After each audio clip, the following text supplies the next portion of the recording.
ఒంటరిగా ఉన్న ఒక పెళ్లైన స్త్రీని ఒక వ్యక్తి బలాత్కరించాడు. అది తెలిసిన ఆమె మామగారు ఇంకొక అందమైన స్త్రీని సృష్టించి అతని దగ్గరికి పంపిస్తాడు. వెనకాలే ఒక రాక్షసుడిని కూడా పంపిస్తాడు. ఎందుకో తెలుసా? పూర్వం భరద్వాజుడు, రైబ్యుడు అనే ఇద్దరు మహర్షులు ఉండేవారు. వారిద్దరూ ప్రాణ స్నేహితులు. వారిద్దరూ సూర్యోదయానికి ముందే నిద్రలేచి నదీ స్నానం చేసి పరబ్రహ్మ ధ్యానం చేసుకుంటూ అడవిలో దొరికే పళ్ళు కాయలు తింటూ జీవించేవారు. కొన్నాళ్లకి వారిద్దరికి వివాహమైంది. భరద్వాజుడికి యువక్రీతుడు అనే కొడుకు, రైబ్యుడికి అర్వావసువు పరావసువు అనే ఇద్దరు కొడుకులు పుట్టారు. కాలక్రమంలో వారందరూ పెరిగి పెద్దవారయ్యారు. అయితే భరద్వాజుడు ఎప్పుడూ ధ్యాన సమాధిలో ఉండడం వల్ల తన కొడుకు చదువు గురించి పట్టించుకోలేదు. కానీ రైబ్యుడు మాత్రం తన ఇద్దరు కొడుకుల్ని విద్వాంసులుగా తీర్చిదిద్దాడు. అతని ఇద్దరు కొడుకులు వివిధ రాజ్యాలు తిరిగి తమ విద్యను ప్రదర్శించి గొప్ప పండితులుగా పేరు తెచ్చుకున్నారు. అయితే ఇది చూసిన భరద్వాజుడు కొడుకైన యువక్రీతుడికి విచారం కలిగి, నేను కూడా వారిలాగే విద్యావంతుడినై మంచి ఖ్యాతి సంపాదించాలని అనుకున్నదే తడువుగా తపస్సు ప్రారంభించాడు. ఈ యువక్రీతుడి యొక్క తీవ్రమైన తపస్సును, అతని యొక్క ఉద్దేశాన్ని గ్రహించిన దేవేంద్రుడు ప్రత్యక్షమై,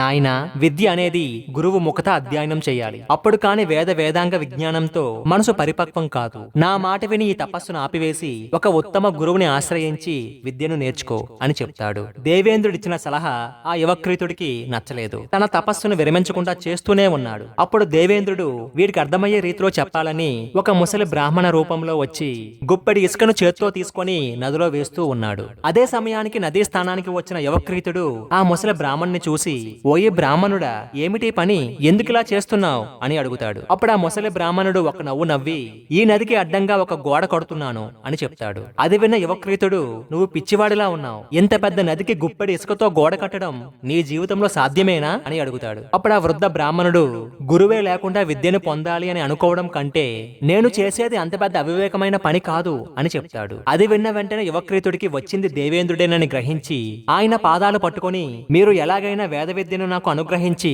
విశేష ఖ్యాతిని కలిగించండి అని ప్రార్థిస్తాడు. ఇతనికి ఎంత చెప్పినా ప్రయోజనం లేదని భావించిన దేవేంద్రుడు ఇక చేసేది లేక వేద విద్యను మొత్తం ఒక్క క్షణంలో అతనికి అనుగ్రహిస్తాడు. మరుక్షణమే యువక్రీతుడు తన తండ్రి భరద్వాజుడు దగ్గరికి వెళ్లి జరిగిన విషయాన్ని చెప్తాడు. అప్పుడు భరద్వాజుడు, నాయనా, ఎంత పని చేశావురా, ఈ పూర్తి వీడియో కోసం కింద ఉన్న లింక్ ని క్లిక్ చేయండి, పూర్తి వీడియో వస్తుంది.